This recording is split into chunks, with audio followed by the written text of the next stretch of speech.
আসসালামু আলাইকুম রহমতুল্লাহ বরাকাতুহু। সুপ্রিয় আলিম প্রথম বর্ষের ছাত্র ছাত্রীরা, আশা করি ভালো আছো। আমরা আবারও ফিরে এলাম অনলাইন ভিত্তিক ক্লাস। তোমাদের নির্ধারিত পাঠ্যপুস্তকের মধ্য থেকে আরবি দ্বিতীয় পত্র এর দ্বিতীয় ফসল থেকে আজকে আমরা আলোচনা শুরু করব ইনশাআল্লাহ। আমরা ইতিপূর্বেই প্রথম ফসলের আলোচনা করেছি হেদায়েতুন নাহু এর অংশ থেকে। এই বই থেকে প্রথম অংশে আমরা নাহু সংক্রান্ত আলোচনা করেছিলাম। আজকে চলে এসেছি সেই নাহু শাস্ত্রের, সেই ব্যাকরণ শাস্ত্রের আরবি ভাষার দ্বিতীয় পরিচ্ছেদ, যেখান থেকে মূল আরবি ব্যাকরণের আলোচনা শুরু হয়ে থাকে। অবশ্যই মাদ্রাসার ছাত্রদের এ ব্যাপারে দক্ষতা রয়েছে মনে করি। তারপরও প্রথম বর্ষের ছাত্র হিসাবে গ্রামারের একেবারে ভিতর থেকে গভীরে আলোচনা করার চেষ্টা আমরা করব না। আমরা প্রাথমিক পর্যায়ে যে ধারণা তোমাদের দিতে হবে এবং পাঠ্য বইয়ের সাথে গ্রামাটিক্যাল রুলের উপরে যতটুকু আলোচনা করলে তোমাদের গ্রামারের একটি বুঝ আসবে। আর এটা মনে রাখো যে আসলে আরবি ব্যাকরণ, আরবি গ্রামার, যেটাকে আমরা নাহু সরফ বলে আমরা জানি, এর বিকল্প নেই। আরবি গ্রামার, আরবি ভাষা, কোরআন হাদিসের জ্ঞান অর্জন করতে হলে আরবি ভাষা সম্পর্কে দক্ষতা লাভ করতে হলে আরবি গ্রামার, এর বিকল্প কোনো পথ নেই। তো আসো আমরা এবার শুরু করি আমাদের আজকের আলোচনার মূল টপিকস। আমরা প্রথমেই লিখে নিয়েছি আজকের 7/11/2020 রোজ শনিবার, বিষয় আরবি দ্বিতীয় পত্র, শ্রেণী আলিম প্রথম বর্ষ। শিক্ষকের নামটি এখানে উল্লেখ করা আছে, আমি নিজে গোলাম কিবরিয়া। তো আলোচনা শুরু করতে যাচ্ছি আমরা ফাসলুস-সানি, দ্বিতীয় ফসল থেকে আমরা আলোচনা শুরু করতে যাচ্ছি। তো সেখানে যে প্রথমেই লেখক এই গ্রামারের এই শুরুতেই লেখক যে বিষয় দিয়ে শুরু করেছেন এখানে, তা হচ্ছে আল কালিমাতু লফজু উদিয়া লে মানান মুফরাদ, অর্থাৎ এই শব্দ একটি, দুটি, তিনটি, চারটি, পাঁচটি শব্দ এখানে দিয়ে যতটুকু জুমলা বা যতটুকু বাক্য এখানে হয়েছে, যে বাক্যের যে পরিধি হয়েছে, এর ভিতর থেকে আমরা আলোচনা করব। বিশেষ করে আজকের আলোচনা হবে কালেমা নিয়ে। কালেমা কি? কালেমা একটি একবচন শব্দ। এটিকে ইংরেজিতে তোমরা ওয়ার্ড বলতে পারো, বাংলা ভাষায় তোমরা শব্দ বলতে পারো। যেমন কতগুলো বর্ণমালা মিলে একটি শব্দ তৈরি হয়, অনুরূপভাবে আরবি ভাষায় কতগুলো অক্ষর মিলে একটি শব্দ বা কালেমা বা পদ তৈরি হয়। সেই কালেমা, সেই শব্দ বা ওয়ার্ড নিয়ে আমরা আলোচনা করব। তাহলে প্রথমে আমাদের জানা দরকার আল কালেমাতু শব্দটি এক বচন, অর্থাৎ সিঙ্গুলার। একটি পদ অথবা একটি কথা অথবা একটি শব্দ, যাই হোক, একক অর্থ, একটি অর্থ এখানে দান করবে, একক অর্থ দিবে। এ ওয়ার্ড বা ওয়ার্ডস বা একটি পদ, একটি শব্দ, আমরা যেভাবেই বলি না কেন, শব্দ অর্থ হচ্ছে কালেমা। কালেমা মানে হচ্ছে ওয়ার্ড। অতএব কালেমা শব্দটি নিয়ে আমাদের আজকে আলোচনা হবে। অর্থাৎ কালেমা মানে শব্দ। বাংলা ব্যাকরণও রয়েছে শব্দ প্রকরণ। অনুরূপভাবে ওয়ার্ড নিয়ে আলোচনা, সেন্টেন্স নিয়ে আলোচনা, শব্দ নিয়ে আলোচনা, বাক্য নিয়ে আলোচনা। আরবি ভাষাও তেমন কালেমা নিয়ে, কালাম নিয়ে আলোচনা। আর এগুলো হচ্ছে গ্রামাটিক্যাল রুলসের প্রথম ধাপ, এবং এখান থেকেই আমাদের বুঝতে হবে যে শব্দ, সেখান থেকে বাক্য, এরপর আস্তে আস্তে করে আমাদের জানার পরিধি বাড়বে। তো শব্দ কালেমা, এটি একটি শব্দ, একটি পদ, এ ওয়ার্ডস। এটি এক বচন সিঙ্গুলার, বহু বচন হচ্ছে, প্লুরাল হচ্ছে কালাম, বাক্য। শব্দ এ বহু বচন, একাধিক শব্দ মিললে পরে একটি কালাম তৈরি হয়, বাক্য তৈরি হয়। সিঙ্গুলার থেকে প্লুরাল হয়ে যাওয়ার পরে সেটাকে তৈরি হবে, সেন্টেন্সে রূপান্তরিত হবে। সিঙ্গুলার থেকে প্লুরাল হওয়ার পরে সেখান থেকে সেন্টেন্স তৈরি হবে। অর্থাৎ একাধিক শব্দ মিলে যেমন একটি সেন্টেন্স হয়, অনুরূপভাবে কালেমাতুন মানে একটি শব্দ। তো আমরা জানি কালেমাতুন লফজ উদিয়ালে মা'নান মুফরাদিন। অবশ্যই এখানে অনেক আলোচনা নাহবী অনেক আলোচনা রয়েছে। তো আমরা প্রাথমিক পর্যায়ে কালেমা সম্পর্কে প্রথম যে ওয়ার্ডটি রয়েছে এটি সম্পর্কে আলোচনা করে পরবর্তীতে আমরা এই শব্দগুলো আলাদা আলাদা এরাব এবং গ্রামাটিক্যাল রুলে কার কি অবস্থানে রয়েছে এটা আমরা আলোচনা করতে পারবো ইনশাআল্লাহ। তো এখানে আমরা আলোচনা করি যে লফজুল মানে কালেমা হচ্ছে একটি শব্দ, একটি লফজ, একটি কথা, একটি ওয়ার্ড, একটি পদ উদিয়া যা গঠন করা হয়েছে মা'নান মুফরাদেন একক অর্থ বুঝাবার জন্য। অর্থাৎ আমরা তাহলে এবার সহজে বুঝি, কালেমা হচ্ছে এমন একটি পদ, এমন একটি শব্দ যা গঠন করা হয়েছে একক অর্থ বুঝাবার জন্য। এখানে লফজুল এক বচন, বহু বচনে রয়েছে আলফাজ। সিঙ্গুলারে গেলে ওয়াহিদ, যেটা আমরা আরবিতে বলি ওয়াহিদ, এক বচন বাংলাতে বলি, সিঙ্গুলার বলি ইংরেজিতে। অনুরূপভাবে বহু বচন আলফাজ ইংরেজিতে প্লুরাল। আমরা যদি ইংরেজি অথবা বাংলা, তোমরা যে যে বিষয়ে যদি কেউ বাংলাতে ভালো দক্ষতা অর্জন করতে পারো আলহামদুলিল্লাহ, অথবা যদি কেউ ইংরেজিতে, তাহলে অবশ্যই সে আরবি বুঝতে পারবে। লফজ ওয়ার্ড আরবিতে দুই প্রকার, অর্থহীন যেটাকে আরবিতে বলে লফজুল মুহমাল, অর্থহীন শব্দ। দ্বিতীয় নম্বর রয়েছে লফজুল মাউদুল, অর্থবোধক শব্দ। তাহলে লফজুল মুহমালুন, লফজুল মাউদুগুন, এই যে অর্থবোধক অর্থাৎ সিমেন্টিক ওয়ার্ড যেটা, আর লফজুল মুহমালুন মিনিংলেস যেটা, মিনিংলেস শব্দ, যার অর্থহীন শব্দ যেটা মিনিংলেস ওয়ার্ডস। এই অর্থহীন এবং অর্থবোধক এই দুই রকম শব্দ রয়েছে আরবিতে, যেটাকে লফজ থেকে বাদ হয়েছে দুই ধরনের।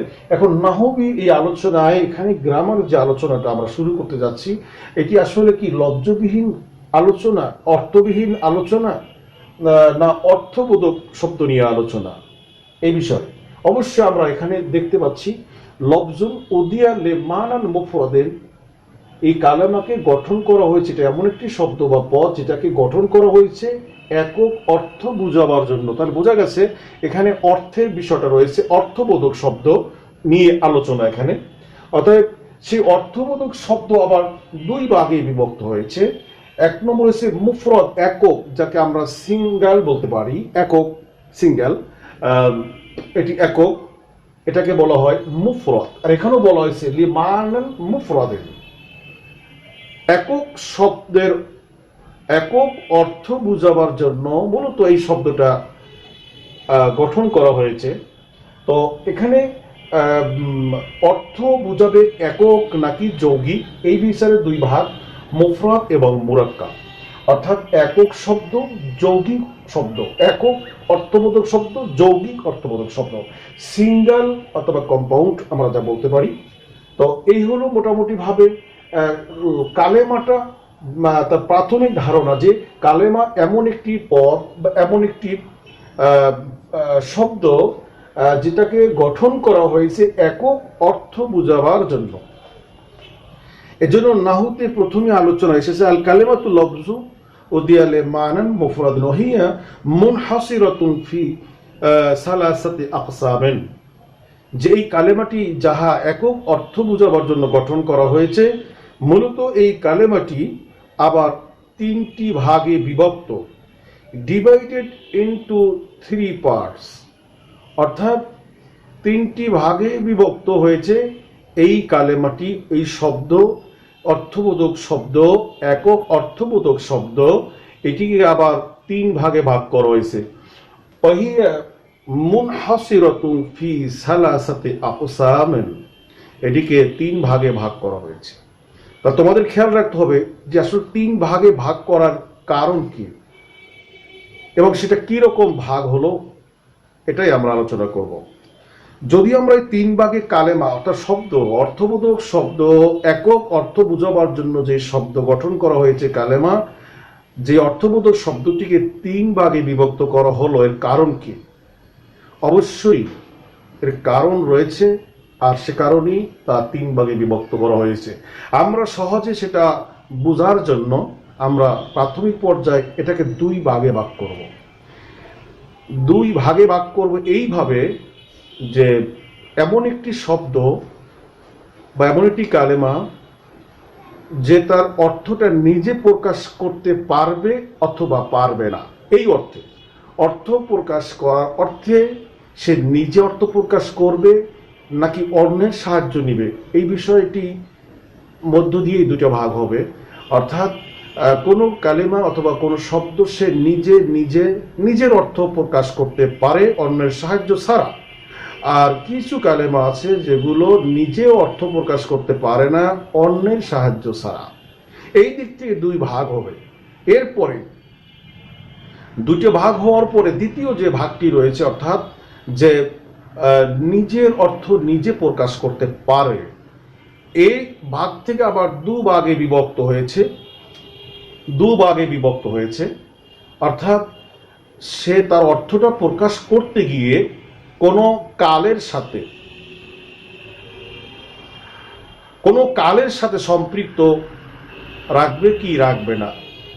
যদি সম্পৃক্ত রাখে তাহলে সে কালেমাটির নাম ভিন্ন, যদি সম্পৃক্ত না রাখে কোনো কালের সাথে তাহলে তার নাম ভিন্ন।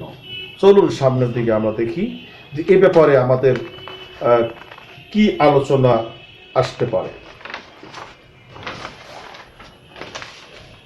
নিজে অর্থ প্রকাশ করতে পারে না, লা তাদুল্লু আলা মানান ফি নাফসিহা। হেদায়েতুন নাহুর এই ফসলুস সানির ভিতরে যে ইবারত রয়েছে, সেই ইবারতের ভিতরে আমরা লেখা পাই যে লা তাদুল্লু আলা মানান ফি নাফসিহা, যে তার নিজের অর্থ নিজে প্রকাশ করতে পারে না অন্যের সাহায্য ছাড়া।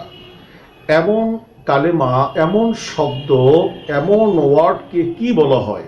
3 ভাগে ভাগ করা হয়েছে। এই হলো প্রথম ভাগ, যে তার নিজের অর্থ নিজে প্রকাশ করতে পারে না, তাকে আরবিতে বলা হয় আল হক, অব্যয়, যেটাকে আমরা ইংরেজিতে বলি প্রিপজিশন।